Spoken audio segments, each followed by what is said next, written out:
ময়ৰাবাৰীত অপহৃত হোৱা নাবালিকা উদ্ধাৰ অৱশেষত মৰিগাঁও জিলা ময়ৰাবাৰীত অপহৃত হোৱা নাবালিকাগৰাকীক উদ্ধাৰ কৰা হয় জানিব পৰা মতে ময়ৰাবাৰীত দুৰাবান্ধি বিলৰ মৃত আয়ুব আলীৰ নাবালিকা কন্যাক যোৱা বৰ্ষৰ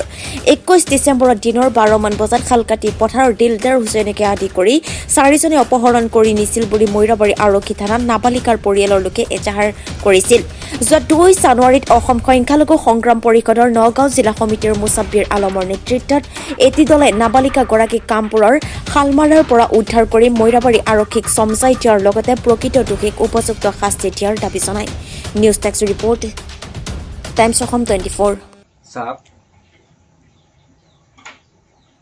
সংগ্ৰাম পৰিষদে যেটো কৰিছে ভালেই কৰিছে যোৱা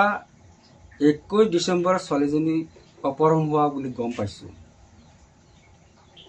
তাৰ পিছত এওঁলোকে এজাহাৰ কৰিছে 23 তাৰিখে কিন্তু মোৰ নামটো যে তাত হাঙুৰ খাইছে মই মানে কল্পনা কৰিব পৰা নাই মোৰ ড্ৰাইভাৰৰ সৰু ভাই ছোৱালীজনী পলাই লৈ গৈছে তাৰ মানে দুজনৰ ভিতৰত প্ৰেমৰ সম্পৰ্ক আছে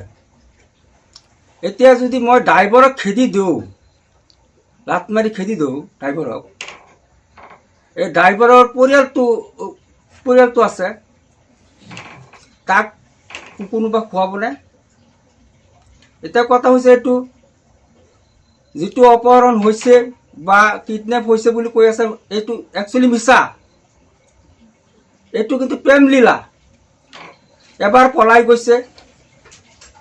আৰু নেক্সট টাইমতো মানে হেৰি কৰিছে মোৰ গাড়ী ব্যৱহাৰ কৰা নাই মোৰ ড্ৰাইভাৰো যোৱা নাই মোৰ ড্ৰাইভাৰৰ সৰু বাইটিহে দিছে আজি অসম মাইনৰিটি সংগ্ৰাম পৰিষদে উদ্ধাৰ কৰিছে তেওঁলোকক মই ধন্যবাদ জনাইছো আৰু ময়ৰাবাৰী আৰু কি বিধায়কসকলক মই অনুৰোধ জনাও তেওঁলোকে যাতে উচিত তদন্ত কৰি বিহিত ব্যৱস্থা কৰে যেন হয় আমি অসম সংখ্যালঘু সংগ্ৰাম পৰিষদৰ নগাঁও জিলাৰ কথা হ'ল আজি আমি সেই ছোৱালীজনী খবৰ পাইছিলোঁ আৰু ছোৱালীজনী ইতিমধ্যে আমি মৰিগাঁও জিলাৰ মৰিয়াবাৰী থানাত চমজাই দিয়া হৈছে কথা হ'ল সেই ছোৱালীজনী আচলতে এটা ল'ৰাক তেওঁ ভাল পাই প্ৰেমৰ সম্পৰ্কতহে ছোৱালীজনী ল'ৰাটোৰ লগত যোৱা হৈছিলে এই ছোৱালীজনীৰ পৰা আমি যিমানটো গম পাইছোঁ ছোৱালীজনী নিজস্ব ইচ্ছামতেহে গৈছে এই ছোৱালীজনী কোনোবাৰ মানুহে পৰিচালনাত যোৱা নাই কাৰণ ইয়াত এটা বৃহৎ ডাঙৰ ৰহস্য সোমাই আছে যিহেতু ধিং সমষ্টিত এগৰাকী আমাৰ বিজেপি দলৰ তেওঁ কেণ্ডিডেট হ'বলৈ গৈ আছে আৰু সেই মানুহজনৰ কেণ্ডিডেটৰ দাবীদাৰ কাৰণে ইতিচালিক এনেই কিছুমান মানুহে ষড়যন্ত্ৰ কৰি তেওঁক ফচাব বিচাৰিছে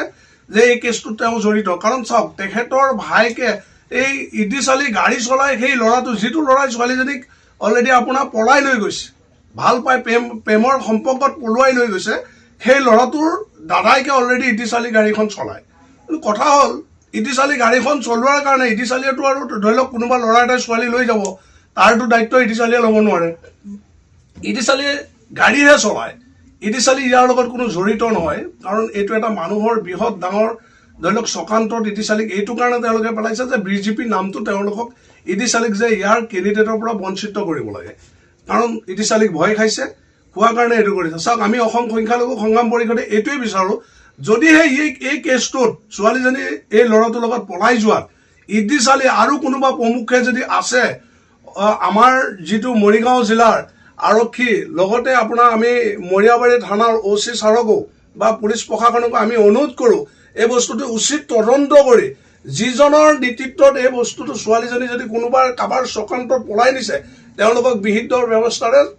আইনীভাৱে যিটো শাস্তি পায় শাস্তি দিয়ক আৰু যদি নহয় কোনোবাই এনে এজন মানুহক মেপাকত পেলাই তেওঁক কোনোবাই বঞ্চিত কৰিবলৈ ৰাজনৈতিকভাৱে তেওঁক হত্যাৰ কৰিবলৈ চেষ্টা কৰে যে তেওঁক পলিটিক্সৰ পৰা নাইকিয়া কৰিবলৈ যদি কোনোবাই চেষ্টা কৰে সেইসকলকো বৰ্তমান মৰিয়াবাৰী থানাৰ OC ছাৰ লগতে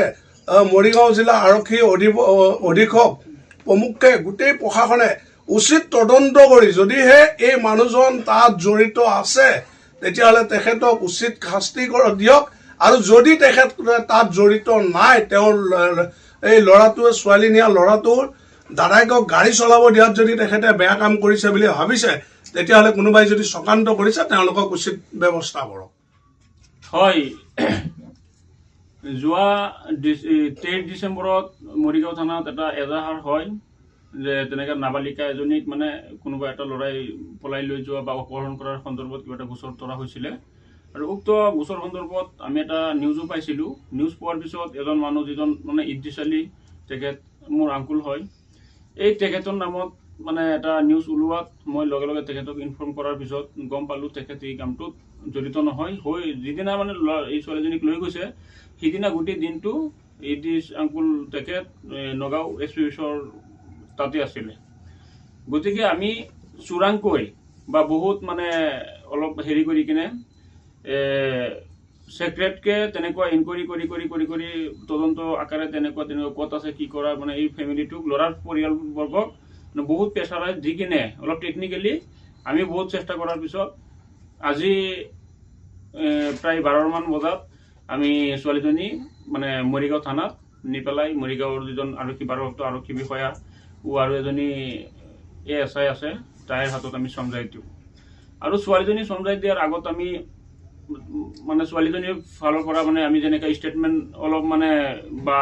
কথাবিলাক মানে গম পোৱাত ইদ্ৰিছ আলী নামৰ মানুহজন এই ঘটনাটোত মানে একেবাৰে জড়িত নহয়। ছোৱালীজনীৰ মাকে এই